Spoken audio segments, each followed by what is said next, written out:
Víctor, tenemos gas hasta el próximo gobierno. El presidente Petro no va a tener ningún problema. El problema sería para el siguiente gobierno, en cuya vigencia se comenzarían a acabar las reservas de gas y de petróleo. Claro. Las dos más o menos al tiempo. O sea, nos quedamos, si no buscamos petróleo, si no encontramos petróleo y gas, nos vamos a quedar hasta el 2030 y de ahí en adelante a rezar y a comprar petróleo y gas desde afuera, ¿no? No hay otra posibilidad. Pero podríamos empezar a tener algunas necesidades antes, ¿no? Porque vienen fenómenos climáticos, necesitaríamos algunos energéticos para, digamos, el suministro de quienes nos veamos afectados por el fenómeno del Niño, en fin, y el desbalance fiscal el impacto económico fiscal se podría sentir desde antes. Pero Néstor, esto está ocurriendo en momentos donde se le quiere meter el acelerador a la famosa transición energética, pero al contrario se está frenando la transición energética.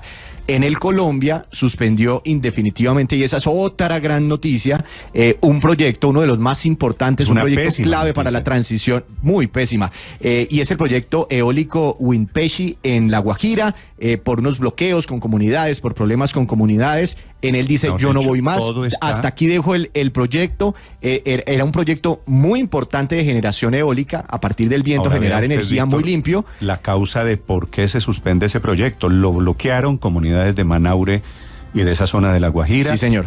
Bloqueado, y entonces sabotearon el desarrollo. Eso termina siendo un saboteo a la inversión de miles de millones de dólares, al empleo que se iba a generar. Ya vamos a hablar de ese tema. El doctor Francisco Lloreda es el presidente de la Asociación Colombiana de Petróleo y de Gas. Doctor Lloreda, buenos días. Buenos días, Néstor. Es un gusto estar con ustedes. Para ustedes, para los productores de petróleo y de gas, ¿qué significa que tenemos reservas hasta el 2030, no 2037, no 2042, como había dicho el presidente, doctor Lloreda? Néstor, como lo estaba indicando usted y Marcela, el informe de la Agencia Nacional de Hidrocarburos es un informe no solo agridulce, sino bastante más agro que dulce. Y sin duda alguna, pues debe despertar y levantar todas las alertas en el gobierno nacional y en la ciudadanía. Doctor Lloreda, ¿qué pasaría en Colombia si si no buscamos más petróleo, si se acaban los contratos en el 2030, si no se puede exprimir un poquito más? ¿Cuál sería el escenario que usted ve? Decir, 2030 es a la vuelta de la esquina, próxima presidencia de la República. ¿Qué significaría eso en la vida práctica, en la vida diaria, doctor Lloreda? Que de manera gradual la producción de petróleo y gas del país empezará a caer, y esto pues en un momento dado termina significando importar petróleo bien para cargar las refinerías, lo cual eso no es tan usual. Se termina importando el combustible directamente, y en materia de gas, pues importando gas a futuro. Y en precios, teniendo petróleo y teniendo gas. ¿En precios ustedes tienen medido el golpe? ¿Sería de qué tamaño? Hay distintos análisis, entre ellos de Ecopetrol, señalando que el gas importado especialmente de Venezuela podría ser 3 veces más costoso.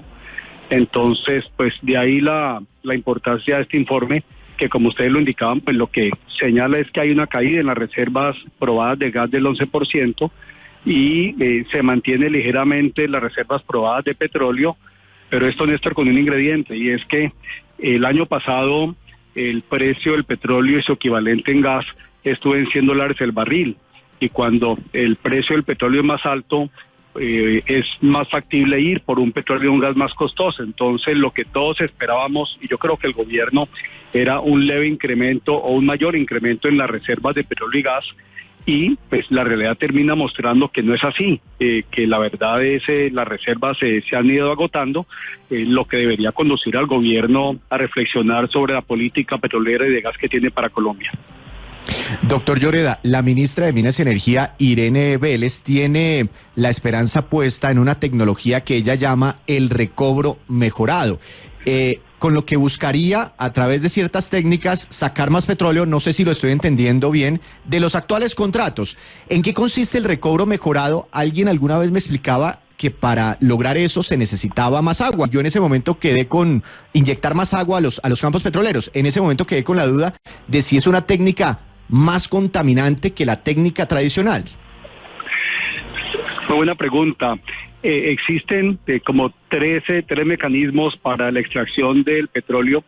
Uno es lo que entendemos como recobro primario, y es por la presión de los campos. Entonces el petróleo fluye de manera ascendente, prácticamente de manera natural.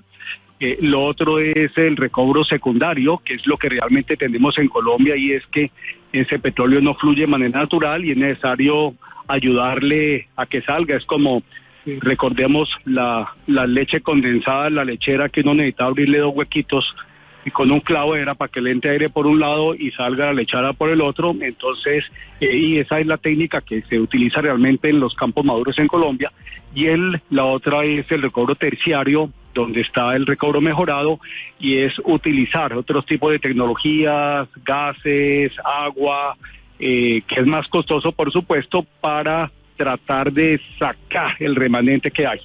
Dicho lo anterior, Colombia sí tiene un potencial en recobro mejorado, pero es limitado, y se ha ido incrementando, pero ya hay a uno confiar que la autosuficiencia de petróleo del país a mediano y largo plazo, durante los tiempos que va a tomar la transición, la vamos a atender con recobro mejorado, pero me parece que eso no se ciñe la realidad. Sí, doctor Lloreda, usted acaba de escuchar la declaración de la ministra de Minas, que dice que una cosa son las reservas, esta alerta de la Agencia de Hidrocarburos, y otra cosa son los recursos que tenemos. Para que los recursos se vuelvan reservas, ¿qué hay que hacer? Buena pregunta. En las reservas tenemos distintos tipos de reservas dependiendo de la probabilidad. Las probadas, que es las que estábamos haciendo referencia, que realmente lo que en el mundo, a nivel mundial de hidrocarburos, lo que se tiene en cuenta, y es porque hay una probabilidad de sacar ese petróleo y gas de más de 90%, y de ahí también hay una escala que va degradando en materia de probabilidades, de reservas probables y posibles. Lo otro son los recursos contingentes, y son descubiertos, como lo que tenemos en costa afuera, en el Mar Caribe, pero que no son viables en este momento, y que se requieren superarse una serie de contingencias para que empiecen a ascender en la escala de las reservas posibles, probadas y probables. ¿Qué se requiere para eso? Pues se requieren, los proyectos tienen distintas contingencias. Unos, por ejemplo, que tiene que ver con costa afuera, se requiere definir una regulación para ver cómo se va a construir, quién va a pagar toda la infraestructura de gasoductos que se requiere para sacar el gas de aguas profundas y ultraprofundas, y en tierra firme conectarlo. Eso no está decidido, eso no está definido. Lo otro, hay entonces asuntos de carácter técnico, también pesan variables de carácter económico. Entonces ahí hay un gas, sí hay un gas, pero en este momento, repito, esos son unos recursos contingentes, no son reservas probadas. Esa parte del informe debe leerse de manera positiva, y es que sí hay unos recursos contingentes, pero de ahí a que logremos convertirlos en reservas, y especialmente en reservas probadas, y extraerlo, pues eso no sea de la noche a la mañana, ojalá fuera más rápido. Doctor Lloreda, ¿cuánto tiempo puede tardarse la extracción de esas reservas que están costa afuera y en las que está poniendo muchas esperanzas el gobierno del presidente Petro? Difícil decirlo, hay unos avances en la tecnología en materia de costa afuera, y sin duda alguna, pues las empresas, algunas tienen interés en que a la vuelta de unos 3 años, 4 años, se puede ir contando con ese gas, pero repito, va a depender de la construcción de estos gasoductos, de quién lo paga, va a depender de varios factores. Pero lo otro que es muy importante, y esto tiene que ver con un comentario que le escuché a Héctor, es lo siguiente: sí es cierto que el gobierno anterior suscribió varios contratos, los últimos en la ronda del 2021, que fueron 30 contratos, pero es que recordemos que de la firma de un contrato hasta el momento en el que se tiene el primer barril técnico pueden pasar 6 años.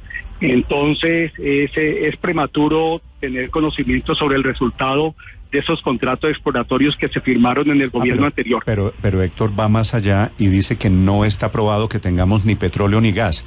¿Eso es cierto? Pues con el aprecio y el respeto que le tengo a Héctor, creo que se equivoca. Colombia necesita petróleo y necesita gas. El mundo va a seguir demandando petróleo y gas durante unos 30, 40 años, y al mismo tiempo pues va a avanzar en procesos de diversificación energética. Hoy día es tan importante hacer una transición responsable como garantizar la seguridad energética. No solo en Colombia hay petróleo y gas, pero como usted lo está diciendo en esto, tiene que salir por él. pero no podemos ir por él de manera tímida, ni tampoco cercenando la exploración a futuro. ¿Cómo tienen ustedes la certeza de que nosotros tenemos gas y petróleo para buscarlo en Colombia, doctor Lloreda? Bueno, porque lo encontramos ya señalaba, hay unos recursos contingentes de petróleo y de gas. Lo que ocurre, Néstor, es que nosotros necesitamos una actividad exploratoria mucho más agresiva.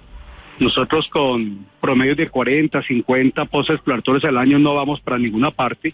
Nosotros necesitamos alrededor de unos 200 pozos exploratorios al año.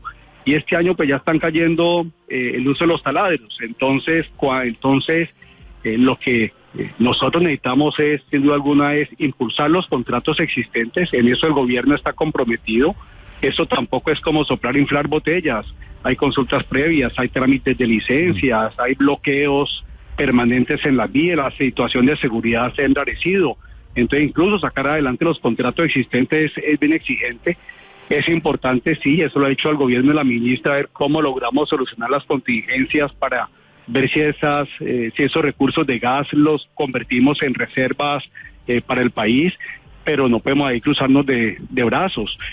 7, 8, 10 años en esta industria, muy poco tiempo, y lo que no sería un escenario bueno para Colombia es a 10 años estar entonces ya dependiendo de petróleo y de gas, independiente que sea Venezuela o cualquier otro país. La zona que más produce petróleo hoy en Colombia son los llanos orientales, ¿verdad?